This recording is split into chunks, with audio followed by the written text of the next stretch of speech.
menyetujui dan menetapkan pasangan Bapak Anies Rashid Baswedan dan Bapak Abdul Muhaimin Iskandar sebagai pasangan bakal calon presiden dan bakal calon wakil presiden Republik Indonesia yang secara resmi diusung oleh Partai Keadilan Sejahtera pada Pilpres tahun 2024. Jadi ini sekaligus menepis berbagai keraguan masyarakat dengan adanya hasil ini. Ya, seperti sudah diperkirakan sebelumnya, sekalipun tadi dikatakan menepis keraguan masyarakat, PKS akhirnya secara resmi memberikan dukungan kepada pasangan calon Anies Baswedan Muhaimin Iskandar atau pasangan Amin. Kini dengan kekuatan Nasdem, PKB, PKS, pasangan Amin tentu berharap bisa mengambil ceruk suara dari pemilih Muslim dan juga kalangan NU yang dibawa oleh PKB. Yang menjadi pertanyaan banyak pihak, apakah ketika elit PKB dan PKS bersatu akan langsung diikuti oleh para pemilihnya. Kita bahas malam ini bersama narasumber. Yang pertama ada juru bicara PKS, Mas Muhammad Khalid. Mas Khalid, selamat malam. Selamat malam, Assalamualaikum Mbak Putri dan Prof. Hikam. Waalaikumsalam, terima kasih malam hari ini sudah bergabung dan juga ada pengamat politik Presiden University, Prof. A.S. Hikam. Prof. Hikam, selamat malam. Selamat malam Mbak Putri. Ya, terima kasih. Long time no see. Iya betul lama sekali. Mas Khalid, sekali lagi selamat untuk deklarasi yang sah tadi sore ya. Pernyataannya menarik sekali, menjawab keraguan masyarakat. Apakah memang itu juga dirasakan oleh PKS selama katakanlah 2 pekan terakhir setelah kemudian Anies Baswedan mengumumkan berpasangan dengan Muhaimin Iskandar?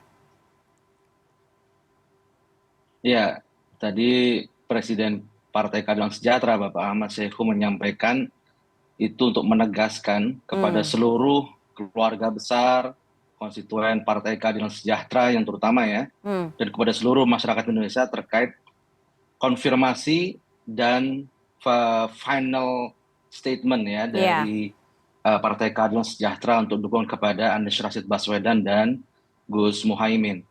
Jadi kalau dikatakan bahwa kenapa butuh proses, kenapa tidak langsung deklarasi, tentu ini indahnya demokrasi di PKS. Karena di PKS keputusan tidak bisa ditetapkan langsung oleh ketua umum, oleh presiden partai, tapi harus melakukan proses musyawarah yang diikuti oleh seluruh anggota Majelis Syuro seluruh Indonesia.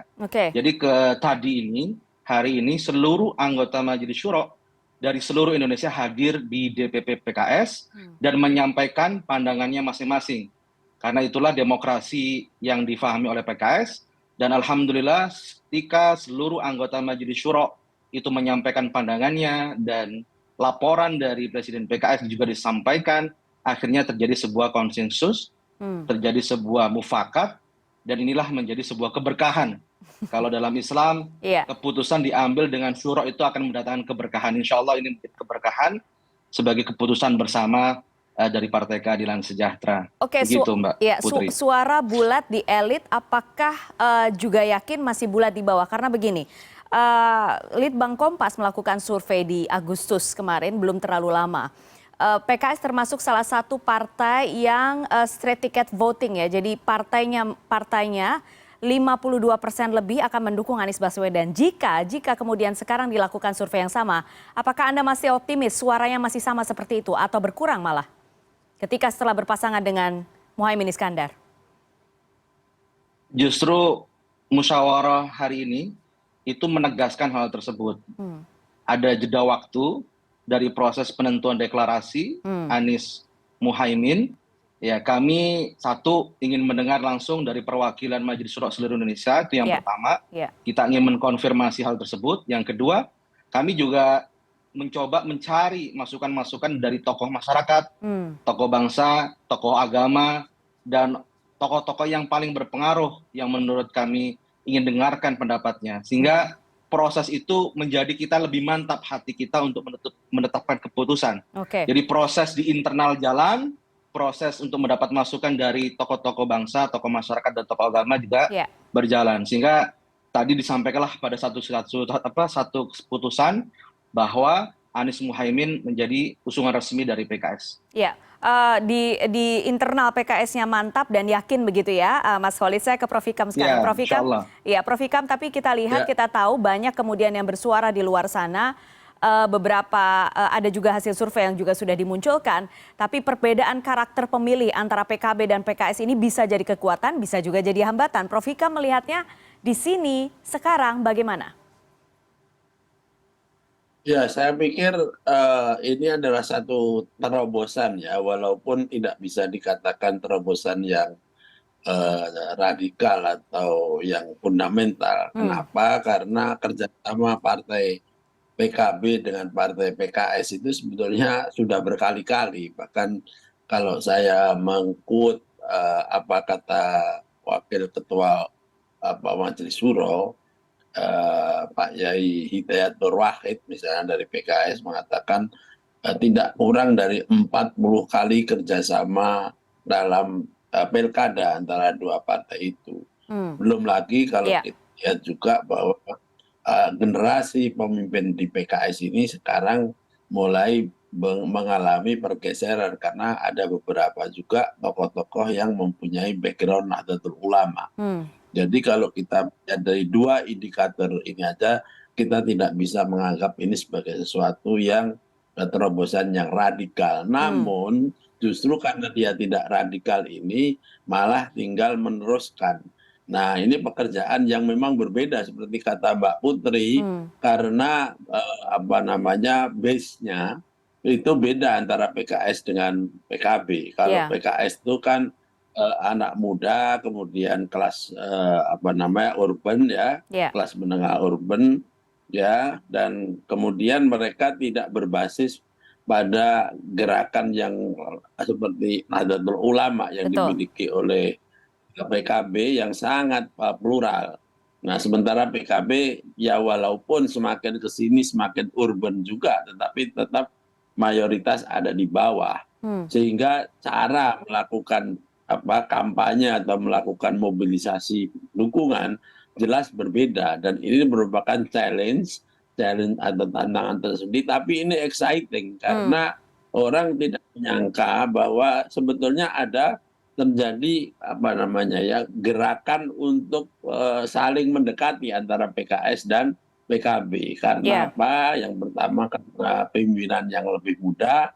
Kemudian ya realitas politik Indonesia memang tidak akan lagi menghendaki persatuan atau kerjasama hanya karena kesamaan ideologi atau kedekatan ideologi, tetapi lebih kepada kepentingan besar. Oke. Ini yang sepertinya sedang dicoba oleh pasangan Amin gitu ya. Mas Khalid, tadi ada beberapa hambatan yang tadi disampaikan. Potensi hambatan yang disampaikan Prof. Hikam itu, apakah juga sudah diidentifikasi oleh teman-teman di PKS? Terutama untuk menjual pasangan Amin ini. Justru kalau kita semakin banyak pasar atau pemilih yang disasar itu banyak yang berbeda, itu akan complementary atau saling melengkapi dan bisa menambah potensi suara. Jadi kalau tadi Prof. Hikam menyampaikan PKS lebih banyak di perkotaan dan kalangan kelas menengah, terdidik dan sebagainya. Kemudian kalau PKB lebih banyak di desa ya, kemudian kalangan tradisional, Islam tradisional.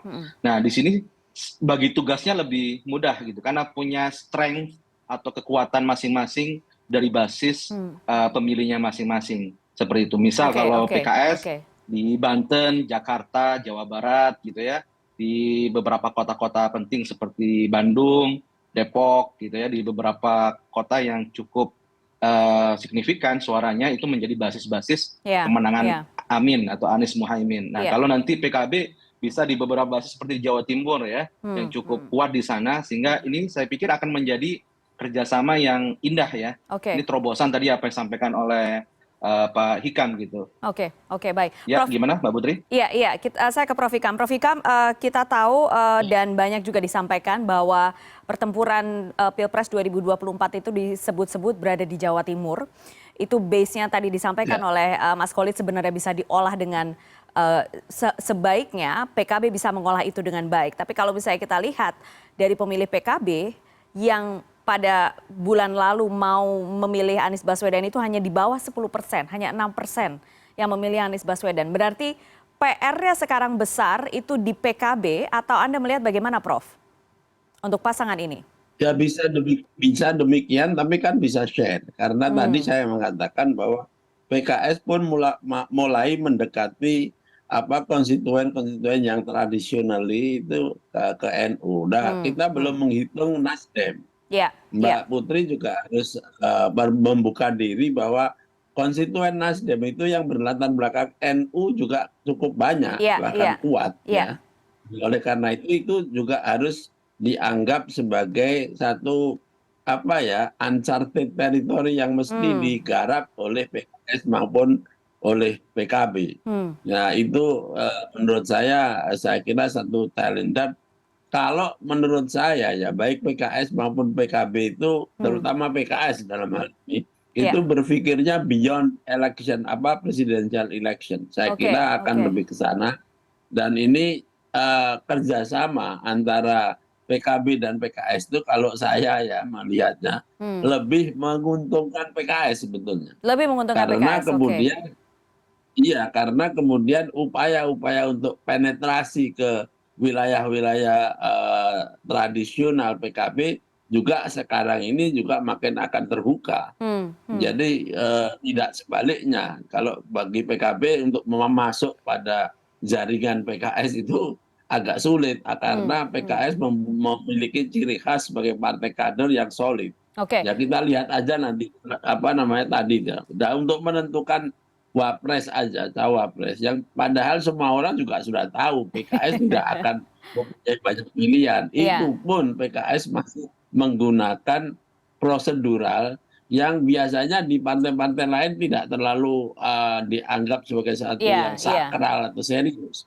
Ini aja sudah menunjukkan bagaimana corporate culture atau political culture yang dibangun di PKS ini unpenetrable bagi kelompok lain termasuk oleh PKB. Oke. Sekarang Mas Khalid, kalau misalnya melihat tadi yang disampaikan oleh Prof. Hikam dan sekarang melihat tadi Anda mengatakan ini komplementer. Sekarang pasangan Amin ini seberapa optimis untuk bisa mengambil suara mayoritas ini? Ya, di samping tadi ya, komplementari tadi apa yang disampaikan Prof. Hikam juga, saya pikir itu mutual benefit ya, saling menguntungkan juga gitu ya. Tidak Karena merasa kalau diuntungkan dalam banget koalisi ya? itu, ya mutual benefit. Bahkan kalau bahasanya kita di PKS ini, kita negarawan nih, cawapres kita mengajukan 5 cawapres, walaupun nggak diambil, kita legowo gitu untuk bisa menyerahkan itu kepada keputusan Pak Anies. Itu yang pertama. Terus yang kedua, untuk mayoritas, sebenarnya mayoritas ini kan ada beberapa segmen ya, ada teritorial, ada yang kedua adalah segmen dari sisi usia. Nah, saya pikir kita harus melihat juga generasi baru, ya, anak-anak generasi milenial, zilenial, ini juga butuh pendekatan yang baru. Nah, disinilah yang kemudian selain segmentasi berdasarkan afiliasi tadi masalah keagamaan, tadi ya, NU dan sebagainya, kemudian teritorial perkotaan atau perdesaan, ada segmen baru di mana ini anak-anak muda, ya, generasi milenial dan zilenial yang saya pikir ini juga dinamis. Mereka ini juga banyak swing voters. Mereka belum masih banyak bergerak terus ya. Apalagi zilenial, betul, generasi zilenial inilah yang kemudian akan menjadi fokus kita. Nah, di sini menariknya nih Mbak Putri, menariknya adalah mereka ini belum menentukan pilihan dan mereka suka dengan politik gagasan. Nah, itu jualannya ya. Ke depan kita akan kompetisi gagasan. Baik. Mas Khalid, terima kasih malam hari ini sudah bergabung. Waktunya singkat. Prof. Hikam, terima kasih banyak sudah bergabung. Sehat selalu, Prof. Mas Khalid. Assalamualaikum. Waalaikumsalam warahmatullahi wabarakatuh. Selamat malam. Assalamualaikum. Terima kasih Mbak Putri. Terima kasih.